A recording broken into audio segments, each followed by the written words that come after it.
Welcome to the Killer Innovation Show, the longest continuously produced podcast in history. Each week, Phil McKinney brings you the insights and strategies to amplify your creativity and innovation skills. Here's your host, Phil McKinney. Welcome, and how are you doing today?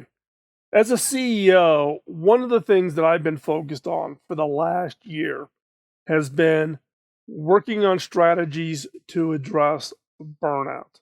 I don't know about you.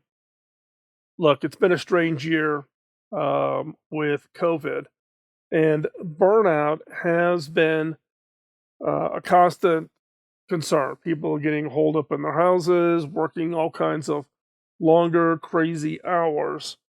And as a CEO, I take it seriously that one of my responsibilities is to find ways to avoid it, if at all possible. And that isn't avoiding it by just saying I ignore it, I don't believe in it. Look, I've been in the innovation game for 40 years, and I've gone through my own cycles of burnout on past projects or, failures, whatever. So today's show are some of the things that I've tried, some of the things that have failed, both as a leader and as an individual on managing my own burnout. So I'm speaking from experience. I'm not sitting, do not take this, I'm sitting on some kind of mountaintop proclaiming.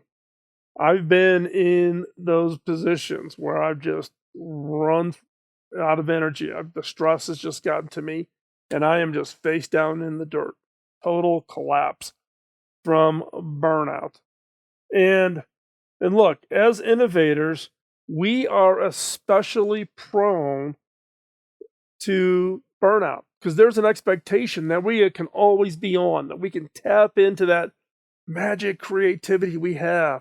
Our organizations depend on us to come up with that next product or to solve a problem or whatever, right? So there's an expectation. As an innovator, we are especially prone to burnout.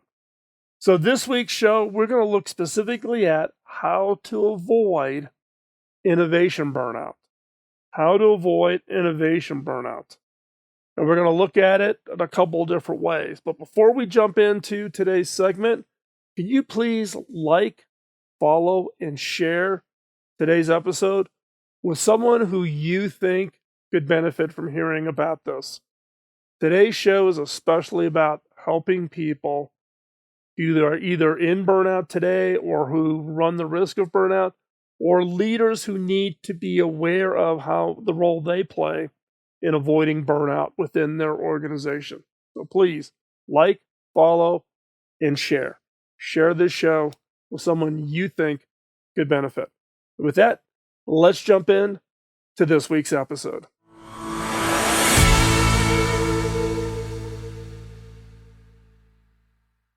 So what comes to mind when you hear the term burnout? Now, the Webster's dictionary definition of burnout is that physical, emotional, mental exhaustion caused by excessive or prolonged stress. It occurs when we feel overwhelmed, emotionally drained, and unable to meet the constant demand. And for innovators, it's that constant demand to come up with new ideas. So today I want to talk about how to avoid innovation burnout. Now, we've all been there. I've been in the innovation game 40 years now, have done hundreds, if not thousands, of products and technologies introduced, and I have gone through the burnout phase multiple times. Now, I will also be the first to admit that I didn't do a very good job of learning how to avoid it. I would have burnout and run smack into the wall where I would just totally just collapse. And I was of no use to anybody. My teams, my employer, my family, total just face down. And what I've learned over the years is there are mechanisms, there are things you can do to avoid burnout. Now, there's two parts to burnout, and we're going to talk about both of them today. So stick with it all the way to the end of the show. We're going to talk about one, if you are a leader if you are an innovation leader, what is it you can do to help your team avoid the burnout? Because it is much better to avoid it than to hit that wall. So we're going to talk about that. The second part is, what can you do as an individual to manage your own burnout? Don't expect your employer, don't expect your boss to be the one responsible. You need to take your own control. There's things that they can do, and we'll talk about that up front here with what leaders can do. But you as an individual, you need to manage, you need to control, you need to take ownership of the stage in your burnout risks. And what is it you can do? Now, what I'm going to share with you are the things that I've learned over the years, both from the times I smacked into the wall and totally, tanked myself on the burnout, and what is it I've learned and tried out, and it's actually worked. So you're going to hear both of those. So I'm going to be transparent here, and hopefully you find this helpful. If you're facing burnout now, talk to somebody. I'm going to start right there at the beginning before we get into this. If you found this show through searching online and you did, you're just looking for burnout, and you are facing burnout now, talk to somebody. Talk to your significant other. Talk to your boss. Talk to a peer you trust. Express to them what you're feeling, because it can be debilitating. It can be just total exhaustion, total, I don't know how to describe it, but the feeling when you have hit that wall is like nothing you have ever felt before. So if you are facing burnout right now, talk to somebody. I'm going to put that right up front here. Now, these two parts that I talked about, there's leaders and then there's the individual. What is it you need to do? If you don't address the burnout, if you don't try to avoid that burnout, if you wait until you say, well, I'm going to go until I collapse, and you don't deal with it ongoing, burnout can have that ability to impact not only your career, because if you hit burnout and you fail right at a critical time of a project or a deliverable or a launch or something, that's on you. You can have a career impact. It can have an impact on your family, on relationships. It can have a huge impact on just your happiness. Happy with life, happy with what you're doing, happy with your successes, happy with your creativity being exhibited. Burnout will impact all of those. So let's start off talking about leaders. As a leader, what is it you can do as a leader? One is right off the bat, eliminate time wasters. One of the things that I have found that fed my burnout was just this feeling that I had a whole bunch of busy work I was doing, and then the time for me to actually innovate was getting shrunk. I just felt that stress, and that stress buildup fed into my burnout. So what I've learned is eliminate time wasters. Now, as a leader, and now me as a CEO, I see this all the time, right? If I'm a CEO and I've got, 230, 240 people in my organization, if I ask somebody that I want to hear an update on something, or I would like to hear what their work, the project they're working on, that type of thing, they go into a tizzy and they go off and they'll spend weeks preparing slides and preparing, a report, and then they'll want to show it to some other people and get their feedback and get their input on it. All those. Well, now I've burned up inadvertently by just asking a very simple question. I've burned up a whole bunch of people's time and injected a huge amount of stress. This happened in spades at HP when I was CTO at HP. If I asked for somebody to give me an update or to walk me through a product roadmap, or something, if I was asking for a meeting with a team or whatever, they would literally lose weeks of productivity preparing to meet and present to me. And what I found is that there was this prep, and then there was the pre-meeting, and then there was the pre-meeting to the pre-meeting, and then there was the pre-meeting to the pre-meeting to the pre-meeting to the meeting. So there'd be a 1 hour meeting with me turned into 4, 5, 6 meetings of prep plus all the time creating the content. That is a time waster.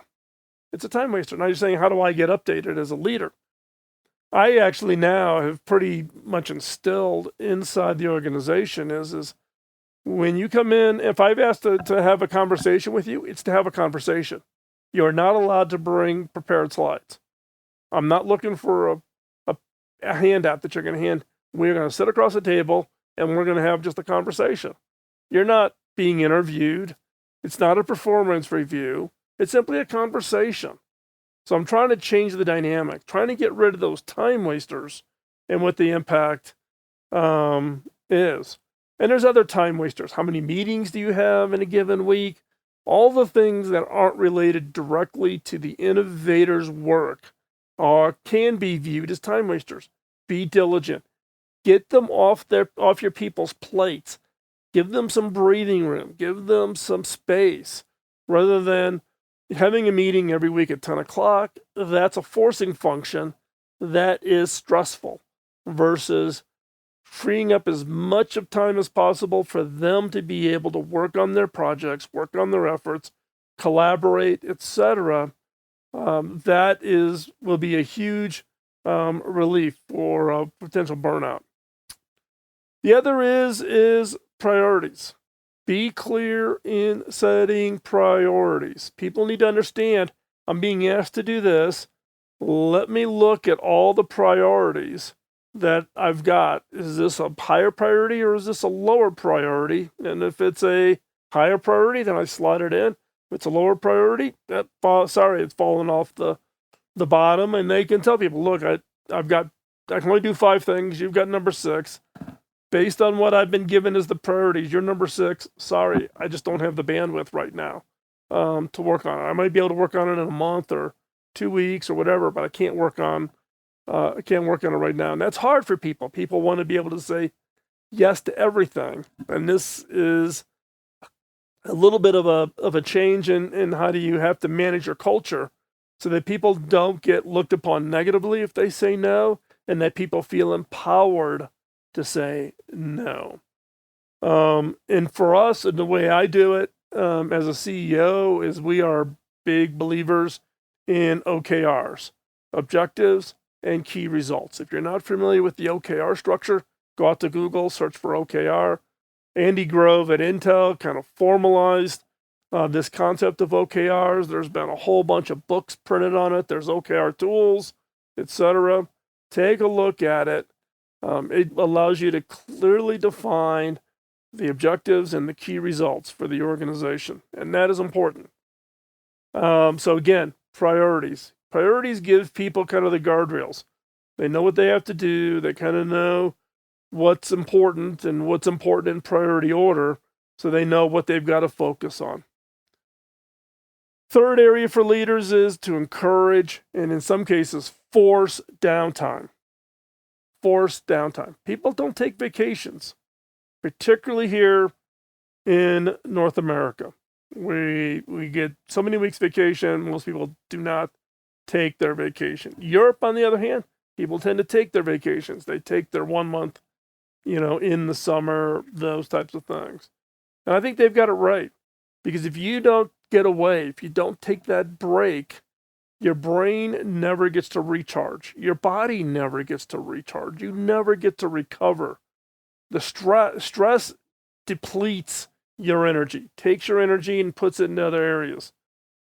By getting the break, you replenish that energy that you're going to need for the next project, for that next activity, for the work that you're going to do after you take the break. As a CEO, one of the things that we put in place where I'm at is unlimited PTO, unlimited paid time off. Yes, truly, unlimited PTO. Now, we have to give some guidelines. There's all kinds of state and federal rules, believe me. You would not believe how hard it was as a CEO to do unlimited PTO because there's all kinds of state and federal laws that, in effect, do not allow you to do true unlimited PTO. Yes, as a CEO, I cannot give unlimited PTO in most states. It is strange. It is strange. So, but in our case, we give unlimited PTO, but most people don't take time off. We've gotten to the point where we actually work with managers, and we work with managers to actually keep an eye on their teams. And if they see an individual that's maybe struggling or who just came off of a big project or who's under a lot of pressure, to almost force them to take PTO. We also do things like we'll shut down the teams periodically. So, in fact, just this last weekend, we declared a company holiday. We shut down all of our facilities. We have 3 buildings, 3 facilities: Silicon Valley, Colorado, and Pennsylvania. We shut down all 3 buildings. We gave every employee an extra day off. Just shut down the entire building. The nice benefit from there is nobody's sending emails to anybody. Everybody's taking the time off, so the email traffic drops to 0, and that takes also some stress, and that feeds into, if you're taking the time off, truly disconnect. No email, no Slack, no checking your phone, no taking text messages, none of that. And in fact, when I have leaders in my organization take PTO time off, they have to name a proxy, somebody on their staff who is going to take over their role while they're on holiday or on PTO. And any decision made by that proxy cannot be counteracted by the leader when they come back. So if you put somebody into your chair to run your organization while you're gone, and let's say you're going to be gone for a couple of weeks, or maybe even longer if you're doing a big family vacation or something, and you'll be gone for 3 weeks to a foreign country, you put somebody into that seat. That person can make decisions. When you come back, you cannot counteract them. The role and reason for that is to truly empower that person to own the job, to do the job, not just tread water and stack up the work for you to come back. When you come back, it should not be a stack of work that's been waiting around for 3 weeks for you to come back before you can be productive. And if someone goes on PTO, then I'm watching. If I find that somebody's on PTO and they've sent a Slack message or they reply to an email or whatever, I immediately go to IT and I turn off their accounts. I turn them off until they come back from vacation. Because I have found that by getting people away, truly disconnecting it, they actually come back energized, much more productive, better ideas. And odds are, it's not like they're sitting on the beach and they're not thinking about work, but they let their subconscious go, and they come back with just unbelievably great solutions to problems that they were facing before they went on holiday or vacation. So truly disconnect. The other kind of, fourth area that I would think about from the leader's perspective is not just disconnect while you're out of the office, disconnect while you're in the office. Give your people permission to disconnect. Sitting at your office and having your phone chirp at you and getting notifications on your laptop that distract you. Give people permission. They don't have to be on call every minute. And as soon as they see a message from the boss, hurry up, I got to reply. Say it's okay that you can be disconnected for an hour or two, right? Change the header in your profile in your Slack message so people know that if you send me a message, I'm on quiet time. So it could be up to 2 hours before I reply. If something is really urgent, they can call you on your phone and ring your phone, right? But disconnect. Disconnect while you're in the office. Gets people into the flow. Gets people, focusing. They're not having the stress of constantly keeping one eye on the screen in case the boss, gives them, asks a question and they want to be really responsive and answer right away. So as a leader, give permission to your people on your team to go silent, to disappear. The other thing a leader needs to do is set boundaries. It's like the motto at Slack is work hard, then go home. In fact, they've set it up at Slack headquarters that you cannot send a Slack message to people after 6 p.m. And you cannot send Slack messages on the weekend. Right? Disconnect. Disconnect such that you can have other time, with other things that are important to you, whether that's hobbies, being outdoors, family, children, loved ones, whatever it is. As a leader, set expected boundaries. Now, in some cases, jobs don't allow you to shut off at 6 and have nothing on the weekend if you're a support organization, as an example. But work it out so people understand that it's okay that they're not online all the time. Set boundaries. Now, all of these things as a leader, they define, this lets your team be more, productive, more productive around innovation. It gives them time to recharge. Recharging is one of the key things to avoid that burnout. And it avoids the whole burnout wall issue, right? If you can avoid having somebody in your team smack into the wall and totally collapse because of stress and because of lack of feeling that they're not making progress, they're not being productive, so they work harder and harder. And the reason they're not being productive is you've got all this other junk flying around that distracts them. People feeling productive, and you give them breathing room, and you give them time to recharge and recover, you will avoid the burnout in your team. And if you can avoid that burnout on your team productivity will skyrocket. And in fact, and people don't believe this, but I'm a firm believer, and that is that by forcing your people to take that PTO time, and the unlimited PTO time that we've put in place, giving managers and employees that permission to take what time they need when they need it. They don't need to save it up. Oh, I've only got 3 weeks this year, and I've got a 2-week family reunion. I got to save up. I got to save. No. Quite personally, I don't think family reunions are recovery times. I can give you all kinds of stories on that from a personal perspective. You need that relaxation, that PTO time. If you can avoid that burnout wall issue, that is where you will see huge productivity. And by getting your people to take that time off, you will actually be highly more productive than keeping them chained to their desks. Okay? So that's the leader portion of burnout. Let's talk now about what you as an individual, what is it you can do for yourself in managing your risk of burnout? Number 1, invest in your physical and mental health. Think about it. Just like an athlete, you are an innovation athlete.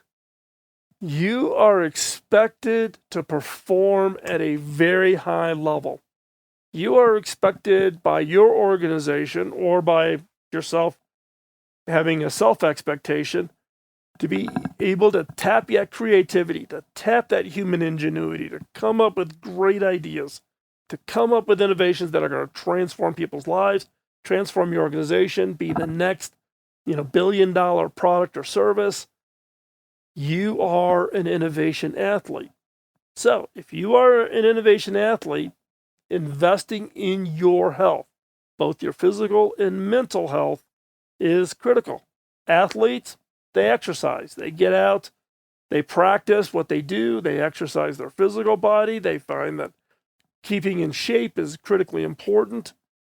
Also keeping your mental health. Athletes learn how to get themselves, mentally prepared for the work they need to do. You need to focus on your physical and mental health.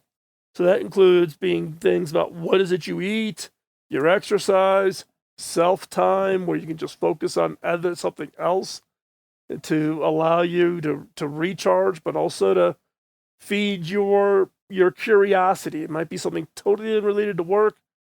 For me, it's photography. For me, it's this podcast. This podcast is my creative output. Sitting down and thinking about what I'm going to show and, putting together my studio such that we can produce the show and assembling a team and, all of that. This is one of my creative outputs. Not related to my work. It's not related to my job. I don't get paid to do this show, but this show is an example of my creative output. Number 2, You need to take ownership of recharging your batteries. You need to schedule your own time. You don't wait for your boss to force you to take vacation days or to get away. You need to take control. You need to manage how many ever days you have and use that accordingly to recharge. If you're self-employed, trust me, I did 13 startups before I had my first big success, my first company that I took to IPO. 13 startups. When you're the startup guy, right? You're mopping the floors, cleaning the toilets, and trying to build the product, and trying to go raise money, and trying to talk to the press to get, stories about, you're doing everything.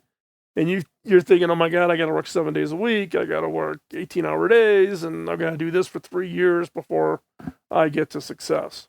No. And I think I would probably give that one of the reasons why my 13 startups failed. Either I founded them or I joined them and they did not work out. This is because the theory was you put in the hours, you put in whatever hours. Wrong answer. Schedule your time to recharge.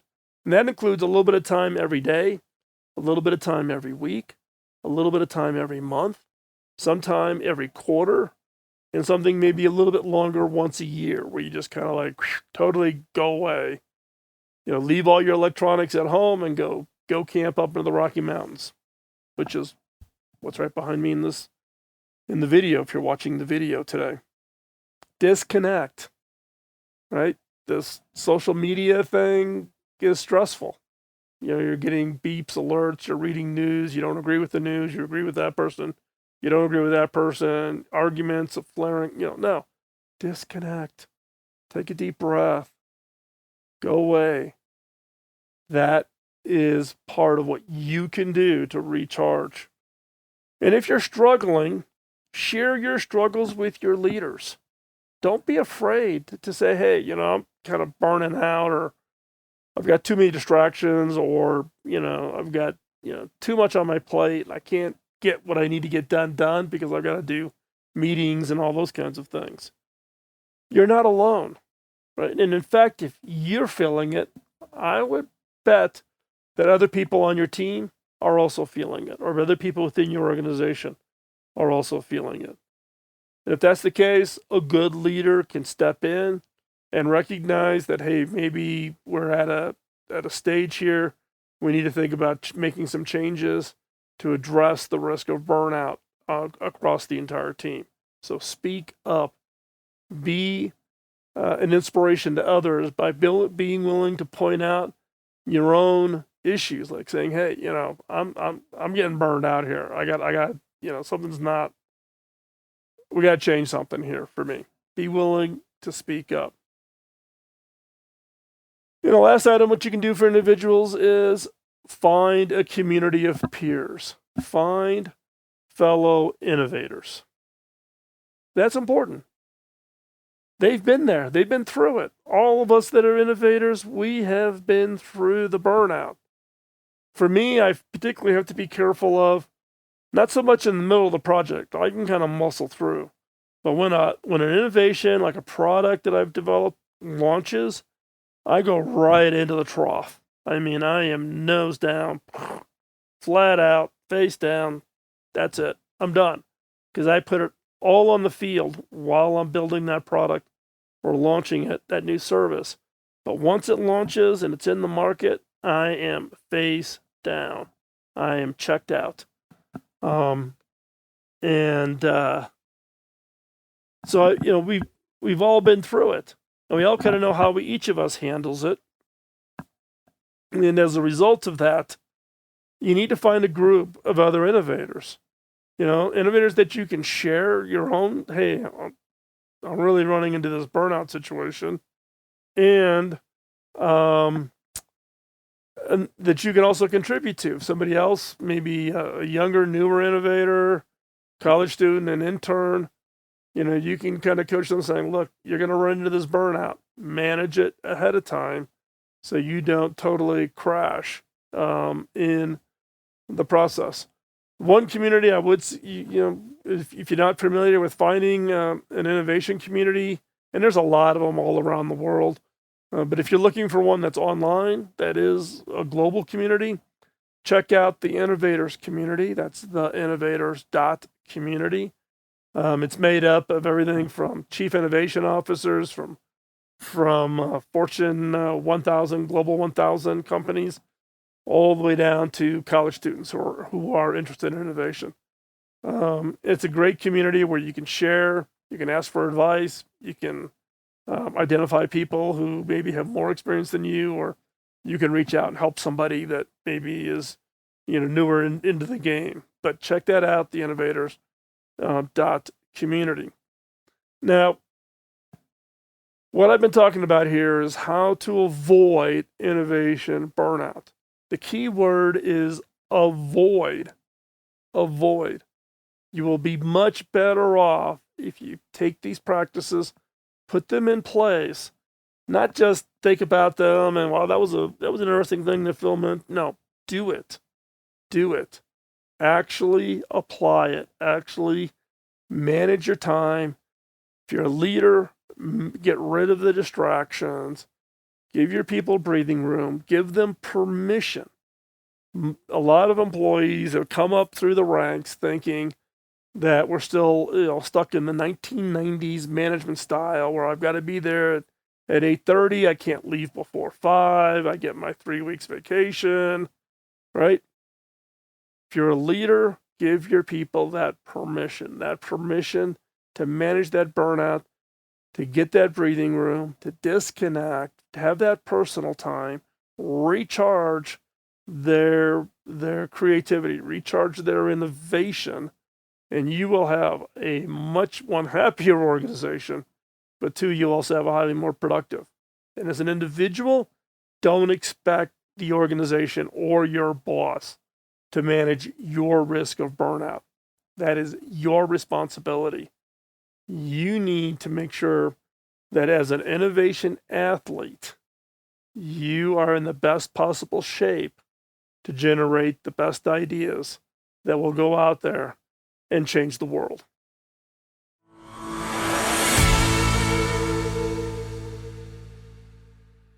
Here's my one final piece of advice. Do not fluff this off. Burnout is serious, and it can seriously negatively impact your career, your family life, your happiness. So do not fluff it off. Take this seriously. Avoiding burnout is easily within reach with just some good self-management. So take what we covered in the main segment of the show and do it. And one of the key things to help you with burnout is join a community, join peers, join people who've been in the same position you're in today. And as an innovation athlete, as an innovator, you need to find other innovators. One place to do that is at the Innovators community. You can find that. You can just search for the Innovators community on Google. It'll pop up. Should be the number one on the search. Or you can go to theinnovators.community. It's free, no charge. You can join the community. It's made up of other innovators from around the world. There may be local innovators. And in fact, it has a mobile app, so you can do it from your phone or you can do it from a browser.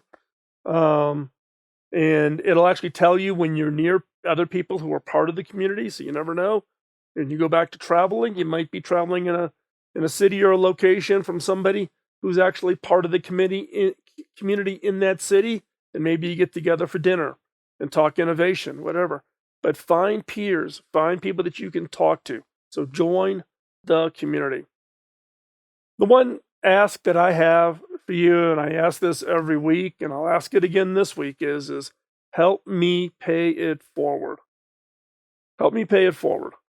This show was started back in 2005 because of Bob Davis, my mentor, asking me to pay it forward. I couldn't pay him back. He laughed when I asked him how to pay it back. He said, no, pay it forward. Pay it forward. Share your experiences, your lessons learned, so that others can benefit. And that's why we do the show. So help me pay it forward by telling others. Post on your social media, share our social media, like something, comment on it. That all helps us to get visibility. Post a review over on Apple or over on Google Podcast or wherever you get your podcast, over on Spotify or iHeart. Like it so other people can help us find the show. I would greatly appreciate that. We're also looking for ideas for upcoming shows. So drop me an email, phil@killerinnovations.com. That email comes directly to me. It doesn't go through anybody. It's not filtered or screened or whatever. It comes directly to me. If you've got a question or you've got a topic that you've always wondered, or you're facing an issue personally or in your job, maybe as an innovation leader, or if you're an innovation consultant and you're working with a client and you run into an issue, and you'd want to hear somebody else's thoughts on it, then send me a note. Send a note to phil@killerinnovations.com, and we'll add that to the list of topics that we can look at to do in the future here. So with that, I want to thank you for taking the time out of your busy schedule this week. I do greatly appreciate the time. When you could be doing something else, but you're here listening to the show. I greatly appreciate that. Greatly appreciate that time. It's highly valuable, and I appreciate your investment in hopefully learning, benefiting, and expanding your own ability to generate ideas and generate innovations that are going to change the world. We will talk to you next week. Bye-bye. Podcasting nonstop since 2005, this has been the Killer Innovation Show on the Innovators Network.